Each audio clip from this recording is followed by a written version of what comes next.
Hello mga kapatid, muli po, isang mapagpalang araw muli ang ating pangnais ipabatid sa inyo. Salamat sa Diyos at muli po tayong magkakasama-sama sa araw na ito. At bago po ang lahat, nais ko po munang magpasalamat muli sa ating mga taga-subaybay at higit sa lahat sa ating puputing mentor, Pastor Wilbert Muchan. Ngayon po ay ating pong ipagpapatuloy yung ating pong tinatalakay sa inyo, yung positioning yourselves to prevail. Positioning ourselves to prevail. So, nung mga nagdaang mga pag-aaral po natin ay ating pong tinalakay sa inyo yung buhay po ni Gideon, isa sa mighty warrior ng Panginoon. Okay? So, aking pong nabanggit yung pattern of the Lord's deliverance. Kailan ba pwede nating makita yung deliverance ng Diyos? Una, na senyales para ito ay mananasan po natin is God will send prophet or a person to speak to you the now word of the Lord. Po yung letter A. Letter B, God's season of restoration starts to operate when you believe and receive the now word of the Lord. At dito nga nakapaloob po yung tinalakay ko po sa inyo na in this season, yung restoration, ano ba yung mga signs. First is yung there will be season of God encounter at ang Diyos po ang nag-i-initiate niyan. Number 2, yung consciousness of the presence of God is restored. Yan yung resulta ng God encounter. And number 3, interaction with God becomes frequent. Yung fellowship with God is restored. At number 4, yung strength is recognized. Inner strength is recognized. And number 5, yung sense of calling return and become clearer. Ito yung nagpo-propel towards our mandate and destiny. And number 6, yung tinatawag na inner struggle is overcome by the Word. This Word becomes alive again sa buhay mo natin. Number 7, at dyan po ako nagtapos sa inyo nung nagdaan, the grace and the favor of God is obviously working in our lives. So, yan yung 7 bagay na nakapaloob doon sa yung restoration na pwede mo natin maranasan. So, papunta po tayo doon sa letter C. Ano naman po yung letter C? So, God's altar is carefully revealed and established. So, nagtapos po tayo doon sa pangyayari sa buhay ni Gideon na kung saan sabi niya kay Lord, please do not go away until I come back and bring my offering and set it before you. So, sabi ng Lord sa kanya, okay. And the Lord said, I will wait until you return.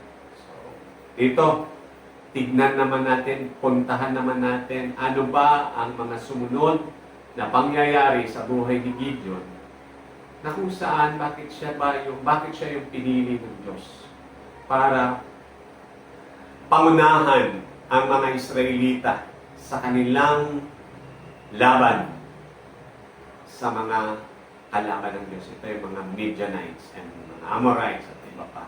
Okay. Sa aklat po ng Judges pa rin, Judges chapter 6, verse 19 to 40, medyo mahaba-haba po ito, pero babasahin ko po sa inyo. Gideon went in and prepared a young goat, and from an ephah of flour he made bread without yeast.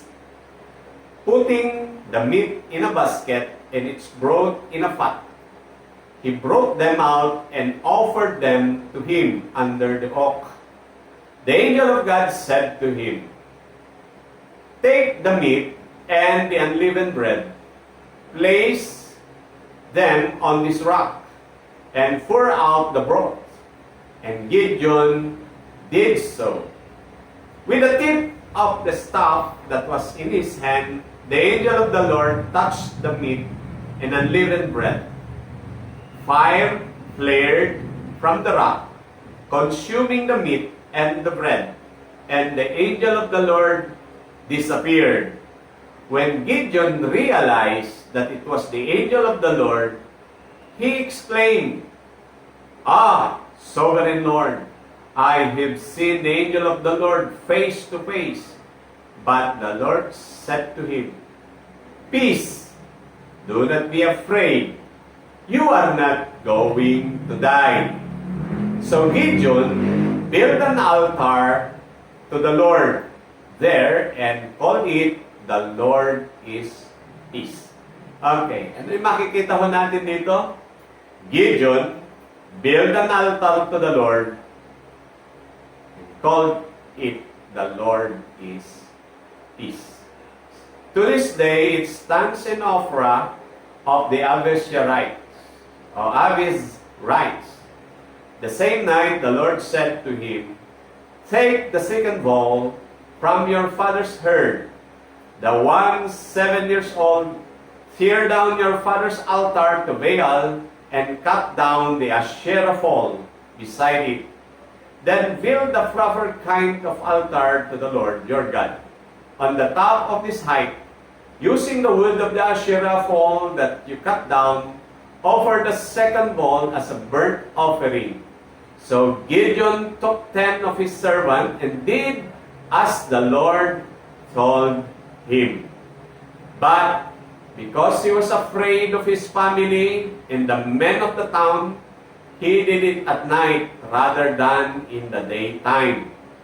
In the morning, when the men of the town got up, there was Baal's altar demolished with the Asherah's pole beside it cut down, and the second bull sacrificed on the newly built altar. They asked each other, "Who did this?"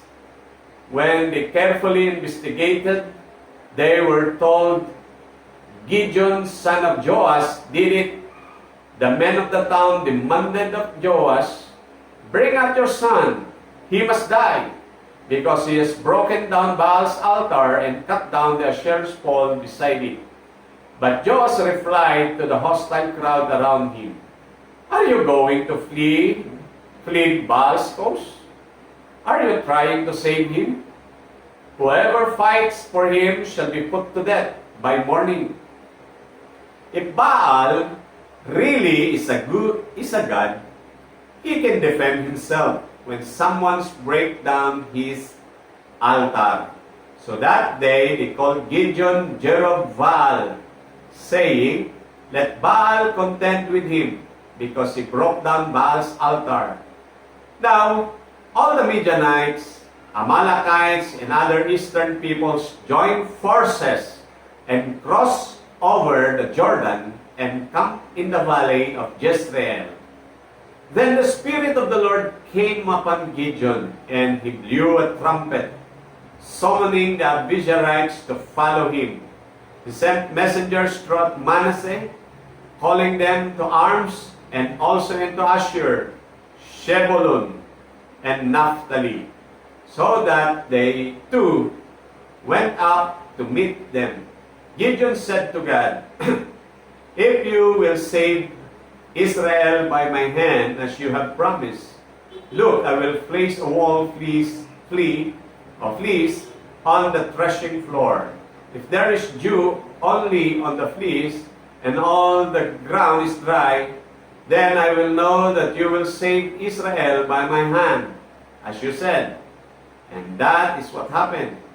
Gideon rose early the next day. He squeezed the fleece and wrung out the dew, a bowlful of water. Then Gideon said to God, "Do not be angry with me. Let make just one more request. Allow me one more test with the fleece. This time, make the fleece dry and the ground covered with dew." The night God did so. Only the fleece was dry. All the ground was covered with dew. Okay.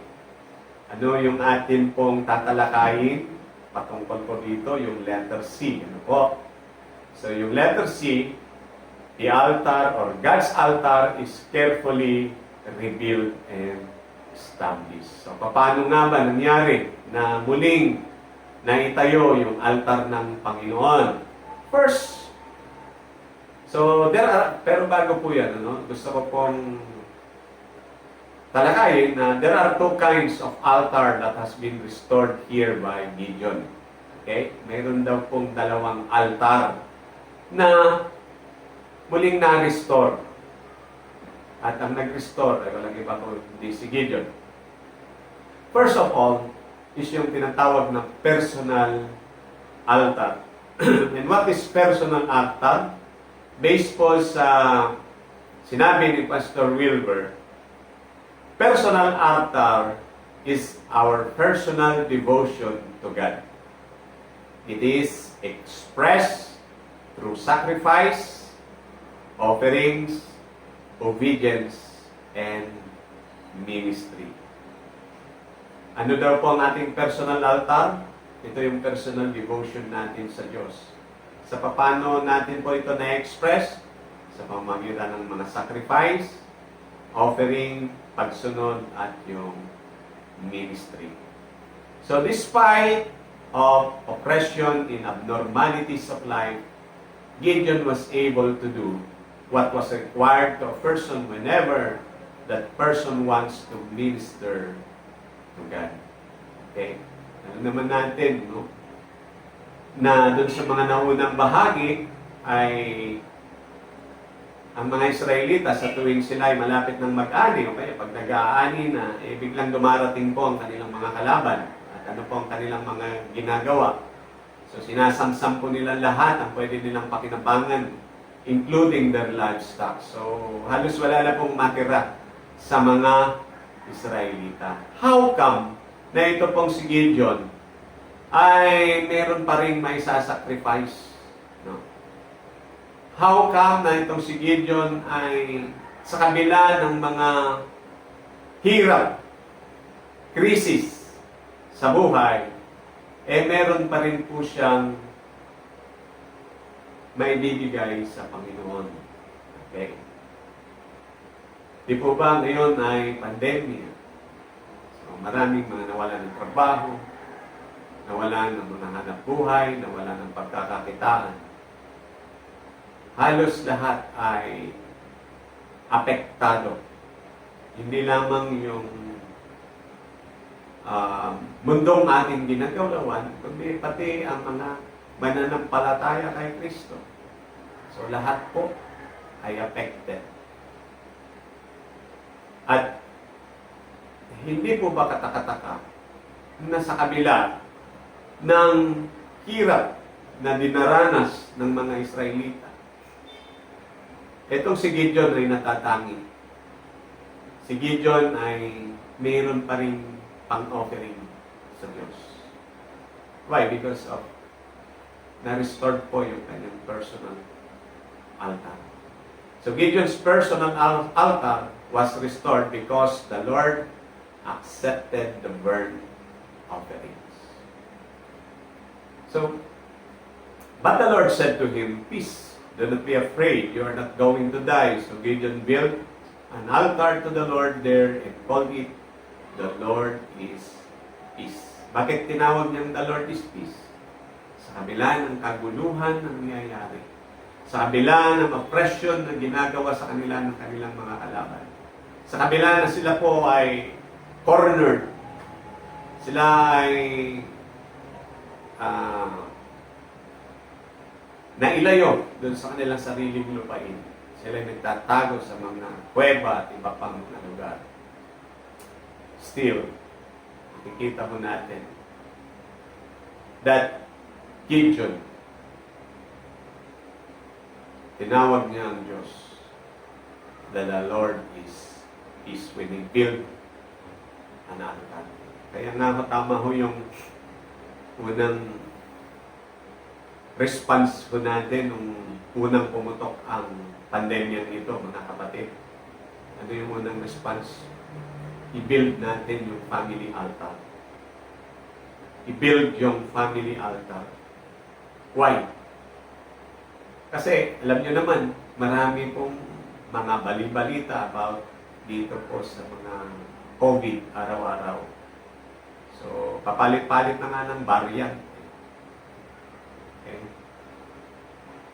Palit-palit na ng variant.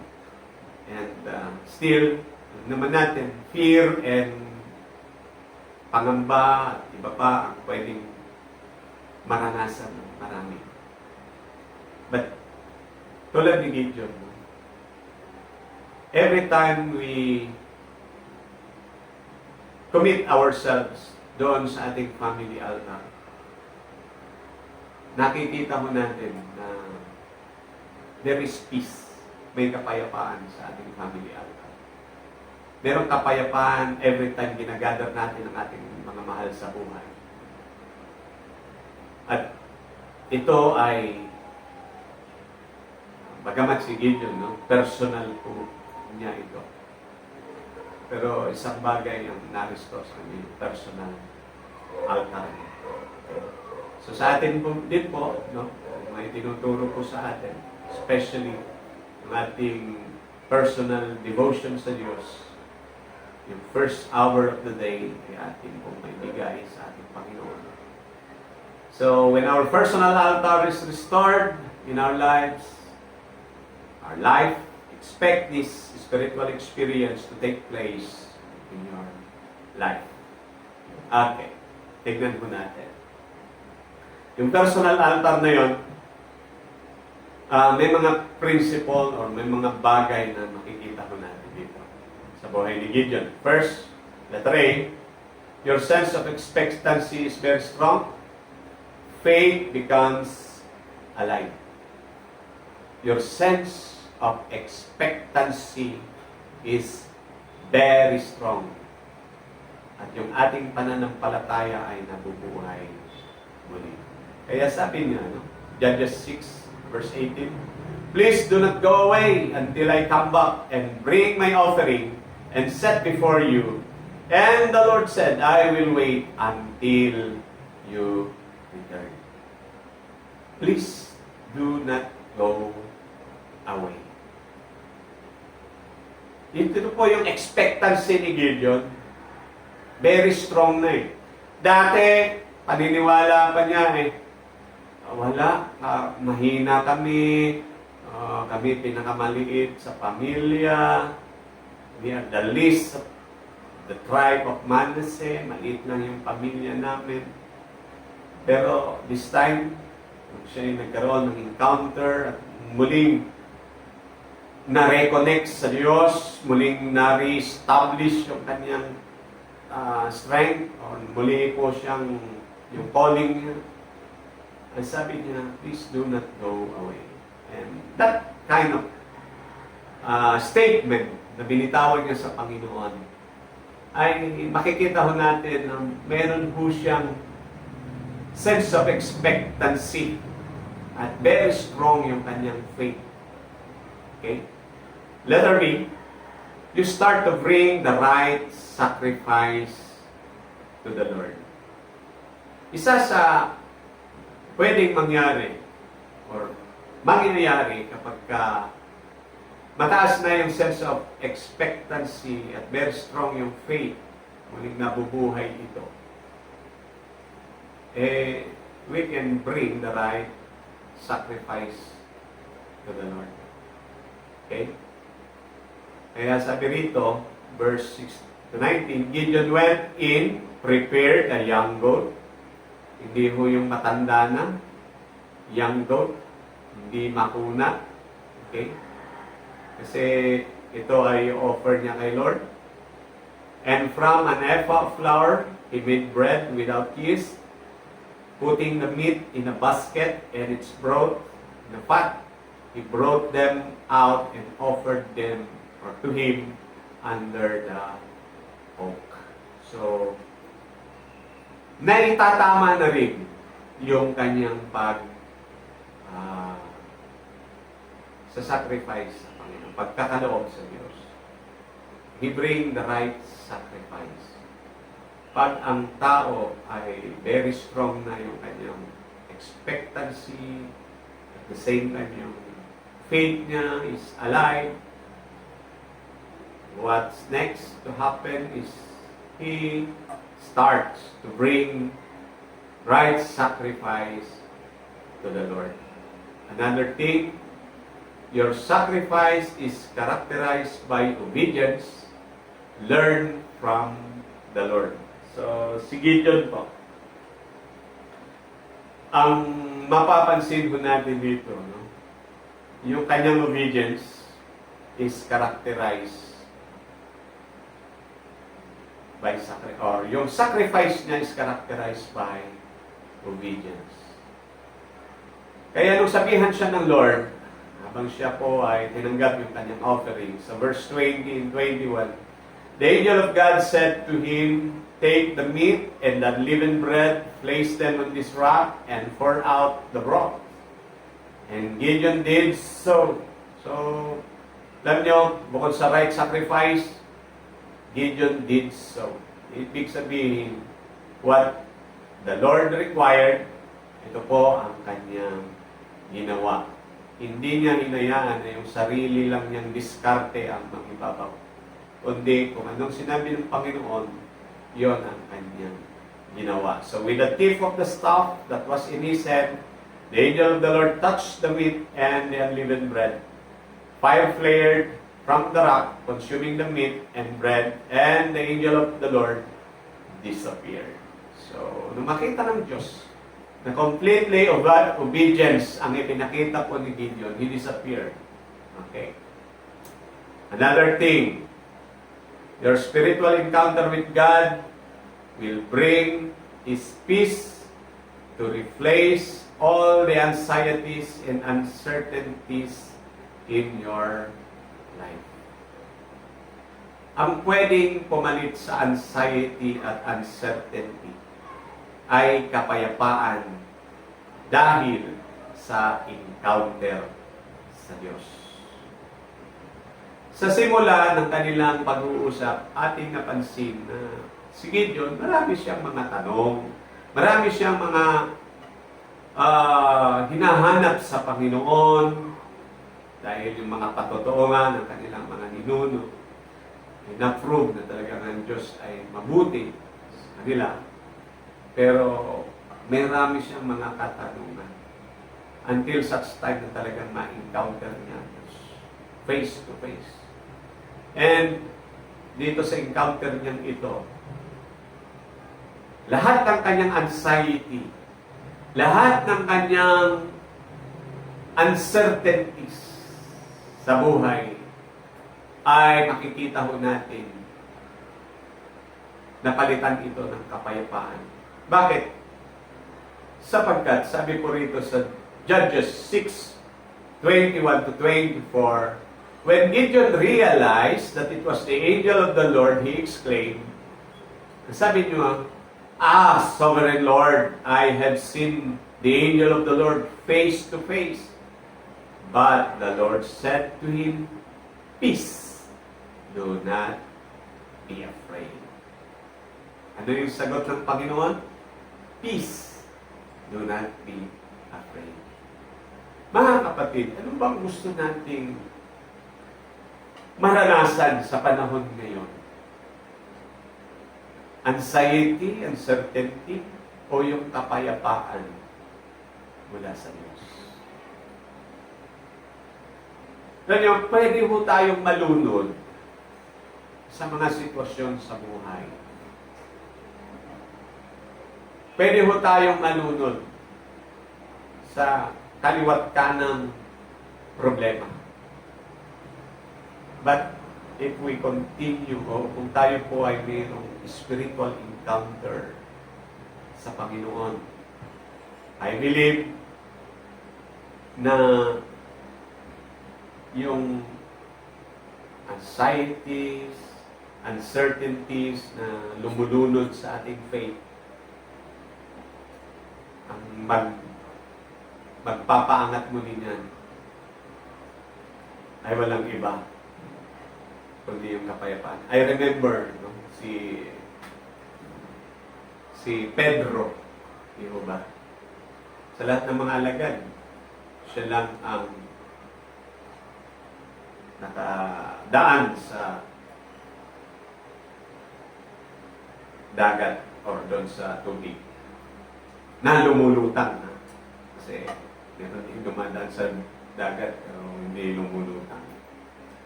Pero siya naranasan niya po yan. Yun, nung time na binagyo ho ng matindi yung laot at naranasan mo ng mga alagad, kasi sila ho ay pinauna to cross over. Naranasan ho nila doon, bagyuhin, hagupitin ng matitinding mga hagupit ng hangin. So lahat ho ito ay naranasan ho nila. Kaya, nagkataon ng madaling araw sumunod na si Jesus. Kita nga nila, unang nilang description, multo. Multo. Sabi ni Jesus, hindi ako multo, ako ito. Ano sabi ni Pedro? Sabi niya, Lord, kung ikaw ay hindi multo, abay may ipapapuntahin mo ako dyan. So ano sabi ni Jesus? Come. So come. So naglakad. Umakbang. Then naglakad. Yung mga nandun, dahil hindi naman nila ni-request, mga kasama ni Pedro, wala. They are amazed. Siguro niisip nila, wow, hanggang ganun lang. Hindi nila na-experience yung na-experience ni Peter. And then, alam naman natin yung istorya, di po ba? Madalas na nga po yung nababanggit. Nagkaroon po ng matinding alon, matinding hagupit ng hangin at yung baling ni Pedro ay napunta po doon. At ano po nangyari? Ito po ay nagpasimulang lumubog. So, ano nangyari? Buti na lang. No? Bago pa lumubog yung kanyang bibig at yung kanyang ilong, sabi niya, Lord, help me. Ay, siyempre, pag lubog na po yun, di na niya masasabing, Lord, help me. Siguro hanggang leeg na. Doon lang po. Minsan ho, maraming mga problema hanggang leeg.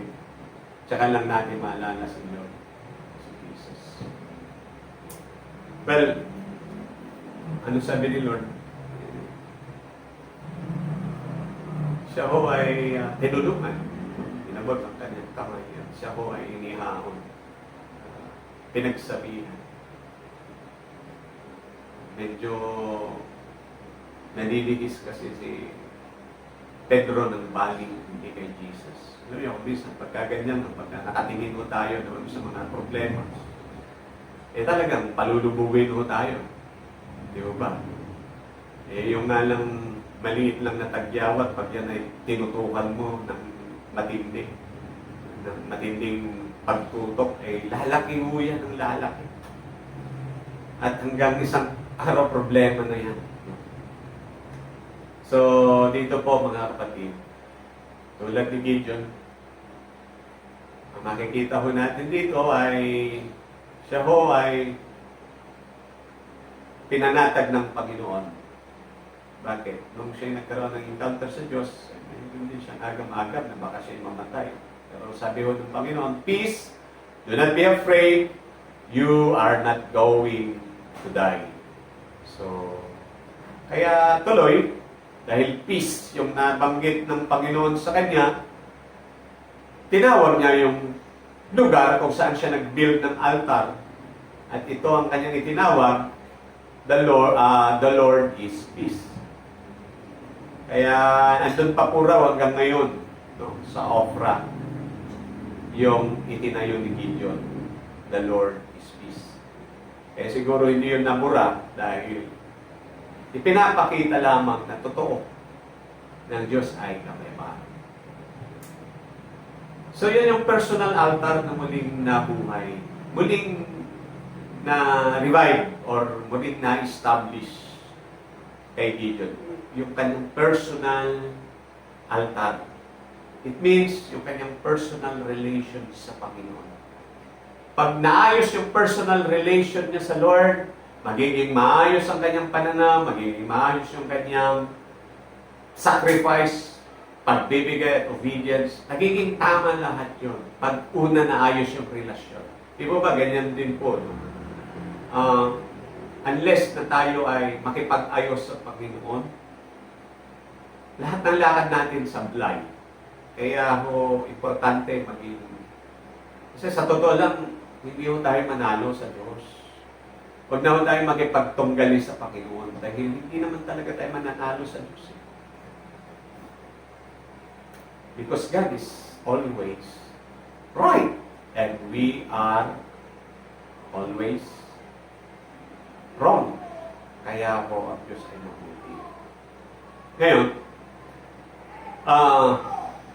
another thing na ating din makikita mula dito sa mga pinag-aaralan natin na na-establish ni Gideon is yung tinatawag na community altar. Okay? Ang sabi ni Pastor Wilbert, community altar is the place where the people should go to demonstrate their sacrifices, offerings, obedience, and ministry to God. It is called the church. Okay. Community altar ang tawag ko doon. Community kasi pangmaramihan, hindi na lang isa. Okay. So sa simula, mayroong nag-initiate. Yung tao yun tumugon, si Gideon. At si Gideon, naka-influensya. Alright? Siya ay naka-influensya. So, sa totoo lang, hindi naman dapat natatapos lang sa atin. Importante po na magpasimula sa atin, pero hindi matapos sa atin. Dapat po, na-influence din natin ang iba. Yung family, yung church, at the rest. Excuse me. So, yan po mga kapatid. So, community altar ay muling na-establish. So, immediately after Gideon built his personal altar, the Lord directed him to destroy his father's altar and build a proper altar to the Lord for his family and community. Alam niyo, sa matagal na panahon, kaya ho sila pinahihirapan ng kanilang mga kalaban kasi unang-una, sabi ng Lord, huwag kayo sumamba sa ibang Diyos. Yun ang sinamba nila, yung God of the Amorites. Hindi lang yung ginawa nila, nagtayo pa sila ng mga altar kay Asherah at kay Baal. So, yun yung kanilang ginagawa, sinasamba nila. So, mahabang panahon po yun, for 7 years. Ganun po ang kanilang ginagawa. At wala man lamang ni isa ang nakaalala doon sa mga bagay na pinagbabawal ng Diyos. So, sumunod ang marami sa flow. Okay? Maraming sumunod. Kaya nagalit ang Diyos po sa kanila. So this time, mayroong isang taong sumunod na sa Diyos. Bakit? Pinaalala sa kanya yung gusto nang mangyari ng Panginoon. Okay? So, itong si Gideon, after nga po na mag-build niya yung kanyang personal altar. Ano yung personal altar niya? Ito yung relasyon niya sa Diyos. Encounter niya sa Panginoon. Ang Diyos ay nagdirekta o nagbigay ng direction sa kanya. Na unang-unang wasakin niya ay walang iba kundi yung altar na mismong ang kanyang tatay ang gumawa. Wow! Alam nyo, may pa yung bumasag ka ng altar ng iba eh. Di ba? Eh kung 7 years na yung sinasamba ng tatay niya, ay di siyempre matindi ho yan. At hindi lamang doon sa komunidad nila, yun yung kanilang sinasamba. Pero yun yung unang-unang pinabasag sa kanya. Yung altar ng kanyang tatay. Anong klaseng altar? Ito yung altar na alternate doon sa totoong Diyos. Ngayon, sabi dyan sa Judges chapter 6, verse 25, that same night the Lord said to him, take the second bull from your father's herd, the one 7 years old, tear down your father's altar to Prevail and cut down the Asherah pole beside it. Okay. Mga kapatid, community altar is a place of corporate assembly of God's people. Ito yung tinatawag nating church today. So the Lord is building His church and we must be build it according with Him, according accurately with Him. So in building our church, it must be built accurately with Him. If we want to see the mighty hand of God bringing deliverance to His people, we have no option but to build the altar properly or the church accurately. And if we want to build it properly and accurately, observe the following principle. Ito po. Una, letter A, build it according to the pattern He will show you or He will show us. Kasi, dun nga sa pattern for building the house of God, makikita ko natin doon na pwede kang mag-build ng gusto mong building. Pero hindi yun kasisiyahan, hindi yun magdedwell ang Diyos na may-ari. Bakit? Kung wrong yung ating, o kung inaccurate yung ating pag-build. So, hindi siya magdedwell. Okay? Sabi dito sa Judges 6:26, then build a proper kind of altar to the Lord your God on the top of this height, using the wood of the Asherah pole that you cut down. Offer the second bull as a burnt offering. So, the Lord gave the proper pattern na pinakita niya kay Gideon. At ito po ang ginawa ni Gideon mismo. Sabi rin doon kay Moises, di po ba? Maalala natin, build me a tabernacle according to the pattern I will show you. So, ang Lord, napaka-meticulous ng Diyos. Hindi pwede yung pwede na. Okay? So, in building His church, importante na dapat accurately, according to the pattern na ipinakita niya sa kanila. Letter B, raise up strong men connected with you to help and support you as you lead the work. Raise up a strong men connected with you to help support you lead the work. So sa atin po bilang mga pastor at iba pang mga kapwa kamanggagawa ng Panginoon, importante daw po, no, katulad ng madalas binabanggit ko sa atin ni Pastor Wilbert, na raising up strong men na talagang connected daw po sa atin. Okay? Na hindi sila yung tipo ng mga chocolate soldier. Ano ba yung chocolate soldier? They were melt in the heat of the sun. Okay?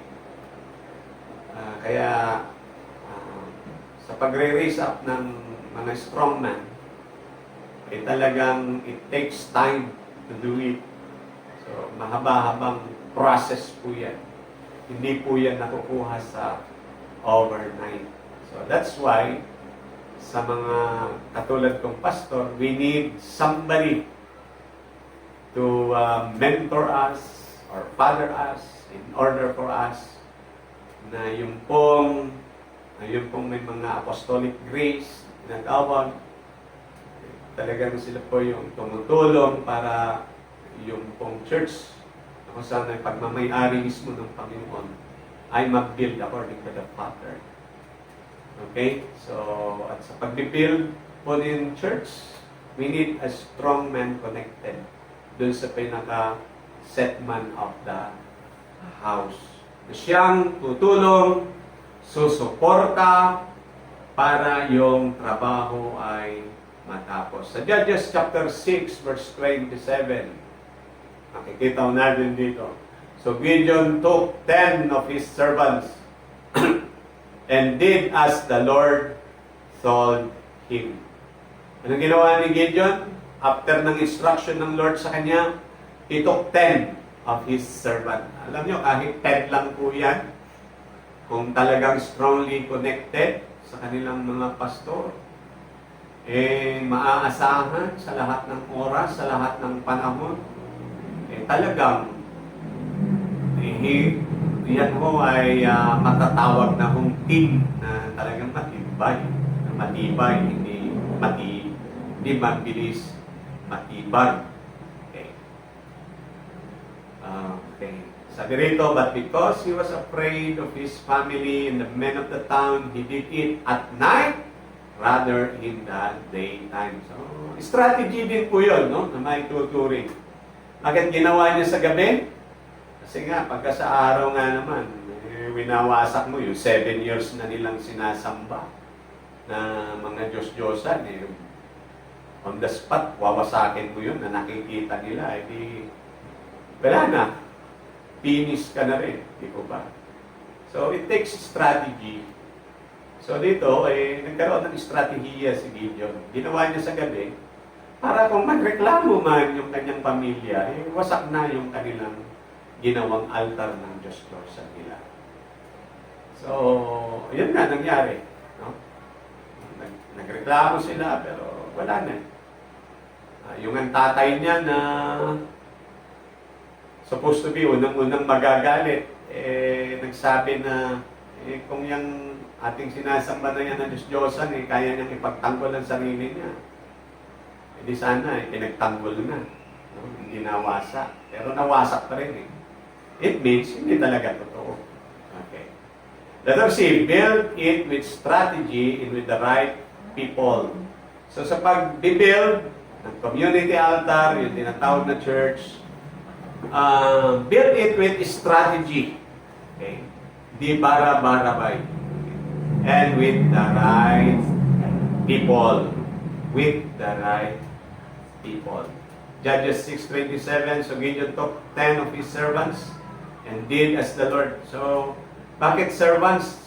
His servants. Kasi kung kukuha siya ng iba, mag-i-import siya ng iba, hindi niya kabagang, hindi niya ito espiritu, baka mamaya yung pang mag-chuchu doon sa kanilang pamilya. So, kaya sabi niya, so Gideon took 10 of his servants and did as the Lord told him. But, because he was afraid of his family and the men of the town, he did it at night rather than in the daytime. So, build it with strategy. Okay? So, yun, katulad ng binanggit ko po sa inyo, ginawa niya ito ng gabi para naman less yung pakikipag-tunggal niya. Even though siya ay tama. Pero dahil nga po 7 years nang sinasamba ng kanyang pamilya yun, kahit siya po ay tama, pero di niya mailalaban ng gusto yun. Gawin na lang niya ng gabi. Di mo ba? Kasama niya. May mga kasama siya, siyempre. Okay, letter D. Be prepared to meet the challenge against you that will come from your own people. Sa pagbibuild po ng community altar o yung church, alam natin marami pong mga challenges yan. Marami pong mga kasi alam naman ho natin na hindi ho ganun kadali. Di ba? Pwedeng i-challenge ang ating leadership, pwedeng i-challenge yung ating mga ginagawa, mga diskarte, mga sasabi. Pwede mong i-challenge yan eh. At kung minsan pa nga nagcha-challenge niyan yung malalapit. Okay? Minsan pa nga nagcha-challenge niyan yung hindi iba sa'yo. Tignan natin, nangyari kay Gideon. Sa Judges 6, 28 to 30. In the morning, when the men of the town got up, there was Baal's altar. Ano nakita nila? Demolished. With a share of wall beside it, cut down, and the second wall sacrificed on the newly built altar. Okay, so ano nangyari? Yung daw pong mga haligi ni Asherah, putol-putol na. At yung iba, ito ay pinanggagatong na doon sa isinakripisyong toro. At nung nakita nila ito, they asked each other who did this. When they carefully investigated, they were told, Gideon, son of Joash, did it. So, ano ginawa ng men of the town? The men of the town demanded of Joash, bring out your son. He must die, because he has broken down Baal's altar and cut down the Asherah pole beside it. So, yan yung mga challenges, mga kapatid. Okay? Kung kay Gideon, may challenge. Sino po ba tayo? Mayroon din mga challenges sa ating pagtatayo ng tinatawag na community altar o yung tinatawag na church today. Another thing is yung be connected to the people with high spiritual stature, cover your life, family and ministry from spiritual attack. Importante po yan. Kahit gaano po tayo kahusay, kahit gaano tayo kagaling, if there is no somebody na tayo po ay kumokonek, if there is no mentor or spiritual father covering us, gaano man daw po tayo kagaling, kahusay, ka-anointed, at kung ano-ano pang malamang kaysa sa hindi. If we are not undercover, pwede mo tayo maging prone or subject ng target ng kaaway. Okay? Kaya sabi rito, Judges 6:31, but Joash replied to the hostile crowd around him, are you going to flee Baal's cause? Are you trying to save him? Whoever fight for him shall be put to death by morning. Di ba? Kung si Baal nga ay totoong Diyos, sino mang makikipag-away o gagawa sa kanya ng masama, kinabukasan, pwede na siyang mamatay. Pero hindi ganun ang nangyari. No?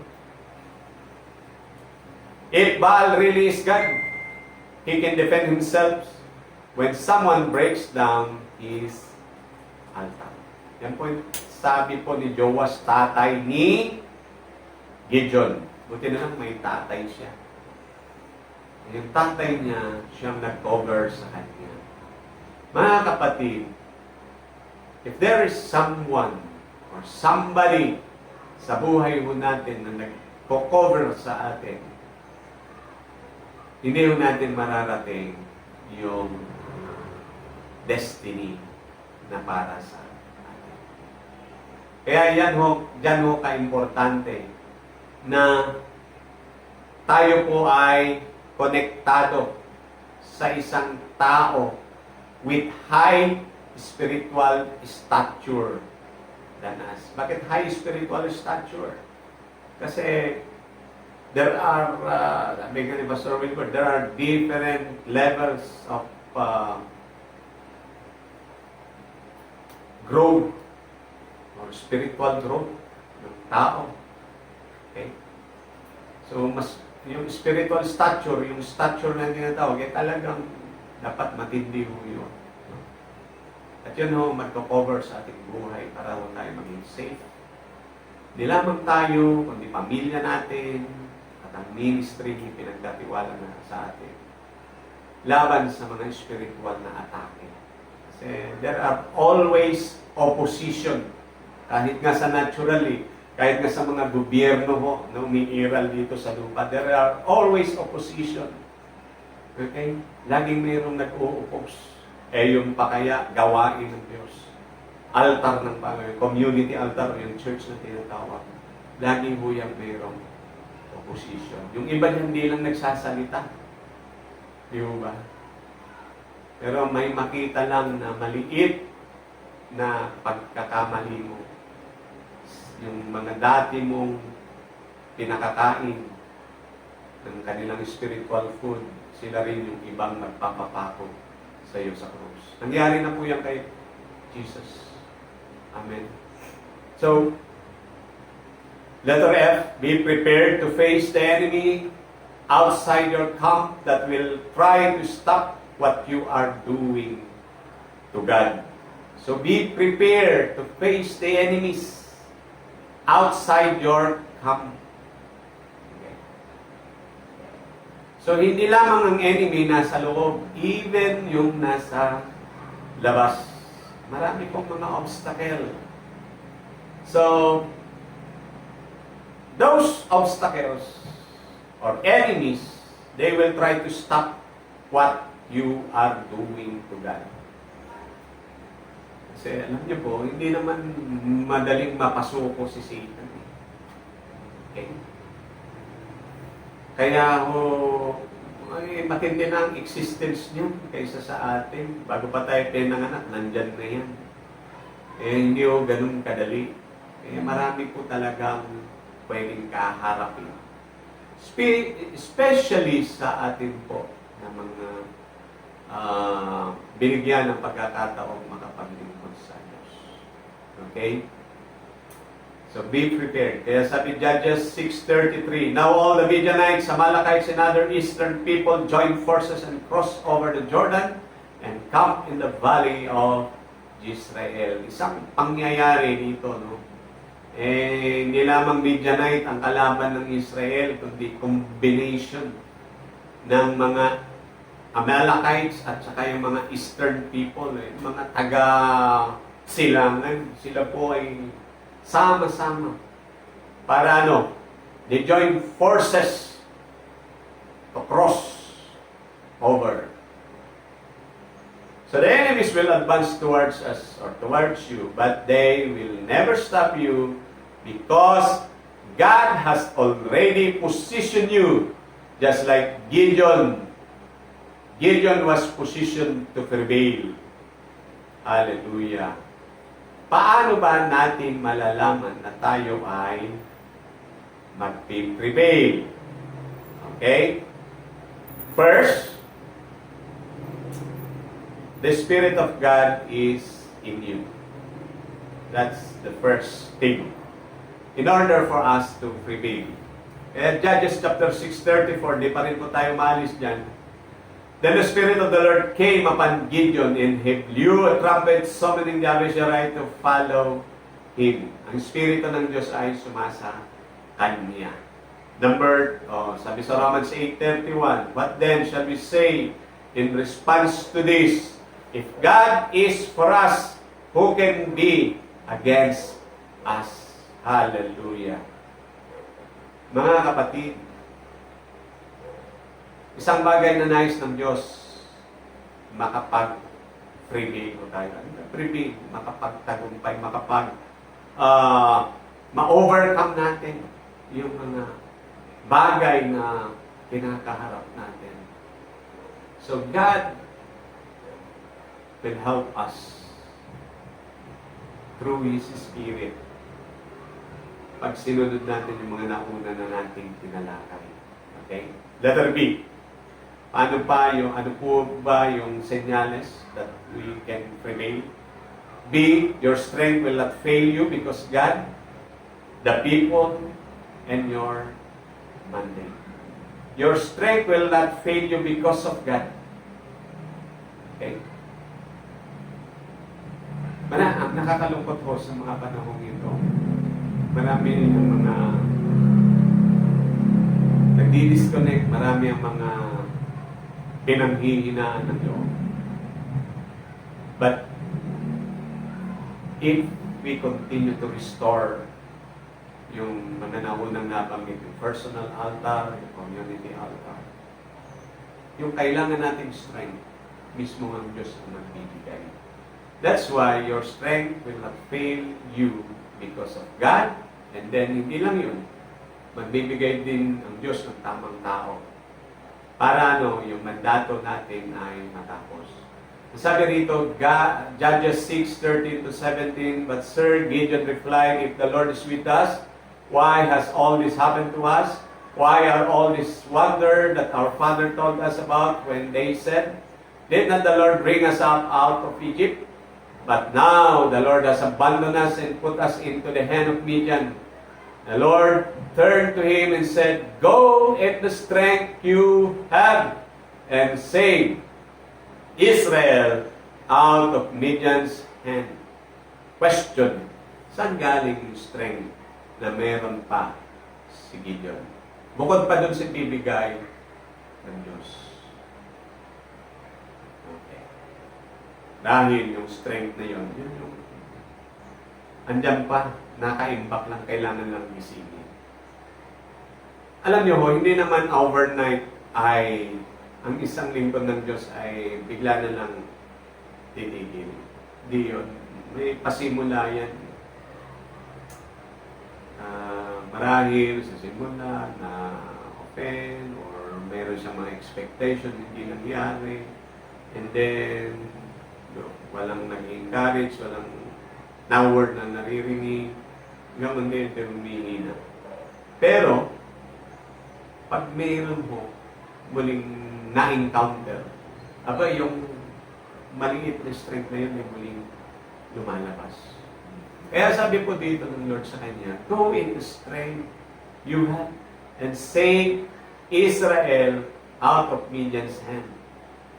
I am not sending you, but the Lord. Gideon asked, How can I save Israel? My clan is weakest in Manasseh, and I am the least in my family. The Lord answered, I will be with you, and you will strike down all the Midianites together. Gideon replied, If now I have found favor in your eyes, give me a sign that is really you talking to me. So, mga kapatid,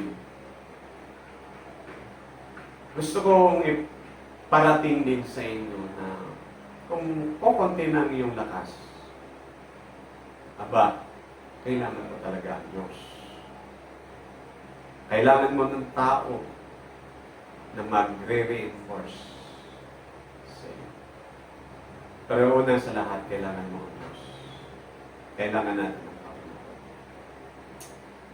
Hindi may iwasan, may mga sandali na sa buhay natin may mga times na tawag nga doon ay desert moment or ano pa ba yung defining moment. Yan. So, hindi lamang siya desert moment, kundi the defining moment of our life. Sa mga defining moment na yan, sabi nga doon sa napapakinggan ho natin, ito yung defining moment na hindi kayang i-explain ng kahit sino. Pero, meron po tayong pag-asa na. Why? Because of our God. Importante lang kumunik muli tayo. Huwag mo tayong panghinaan ng loob. Just connect. Ako, nakaranas din yan. Pero, praise God, nakababalik sa biyaya ng Panginoon. Okay. Letter C. You have a prophetic word. Paano ba natin malalaman na we can be prevail sa mga sitwasyon na nangyayari sa ating buhay, sa ating pamilya, sa ating church, sa ministry? Letter C. You have a prophetic word that gives you power to gather people of the same destiny. Kaya sabi sa Judges chapter 6, 34 to 35, the Spirit of the Lord came upon Gideon, and he blew a trumpet, summoning the Israelites to follow him. He sent messengers throughout Manasseh, calling them to arms, and also into Asher, Zebulun, and Naphtali, so that they too went up to meet with them. Sino ba si Gideon? During that time, isang ordinaryo lamang po siya.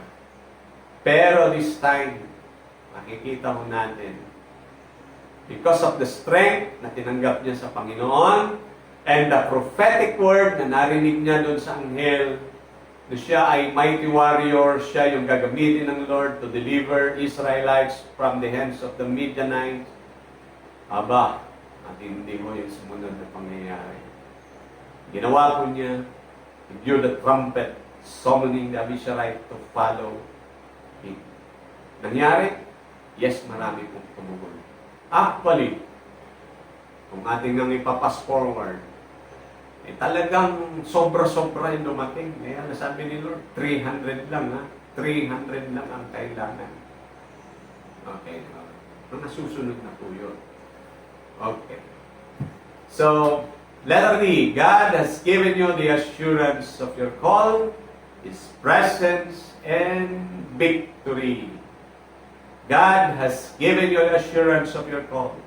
So, mismo ang Panginoon, determine doon sa calling natin. At yung assurance na yan, kasama na yan yung presensya niya at yung tiyak na panalo. Kaya ano sabi kay Gideon? Gideon said to God, if you will save Israel by my hand, as you have promised, look, I will place a wall, fleece on the threshing floor.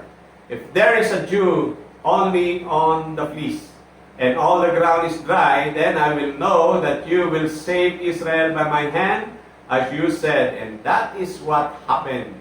Gideon rose early in the next day, squeezed the fleece, and wrung out the dew, a bowl full of water. Then Gideon said to God, do not be angry with me. Let me take just one more request. Allow me one more test. Allow me one more test with the fleece. This time make the fleece dry and the ground covered with dew. That night, God did so. So only the fleece was dry and the ground was covered with dew. Hallelujah. So, yan po mga kapatid. Paano ba natin malalaman na tayo nag-prevail? Review ko lang bago po tayo magtapos muli. Letter A. Okay.